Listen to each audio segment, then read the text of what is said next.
And the Israeli hard-right government has a mandate, I gotta be careful the way I say this, they're gonna try to ethnically cleanse Gaza.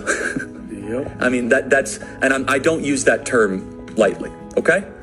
They're talking about basically removing 2.5 million people from there, okay? And honestly, they have a mandate to go seek justice and revenge. They do. This idea that they need to have a truce or a peace treaty, that's morally crap after you see women and children be burned alive and dragged to the streets. But there are some serious questions here, Patrick. And let me tell you, my pattern recognition over the last 5 years has become pretty sharp. COVID, Maui fires, Epstein. When I see a story and it doesn't click, our guts are usually right. So I've been to Israel many times. The whole country's a fortress.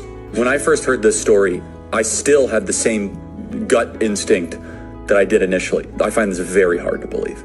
I've been to that Gaza border. You cannot go 10 feet without running into a 19-year-old with an AR-15 or an automatic machine gun that is an IDF soldier, right? The whole country is surveilled. And so let me just kind of go through this. We don't talk about Israeli politics very often, and most Americans don't know this. The last 9 months, Israel was on the brink of civil war. It's not an exaggeration. This judicial stuff, there were hundreds of thousands of Israelis taking to the streets because Bibi Netanyahu was basically redefining the Israeli constitution. That's not an exaggeration, right? He said the judicial branch has too much power.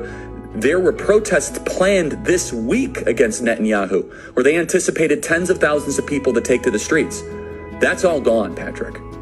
Netanyahu now has an emergency government and a mandate to lead. I'm not willing to go so far that saying that Netanyahu knew or there was intelligence here, but I think some questions need to be asked. Was there a stand down order? Was there a stand down order?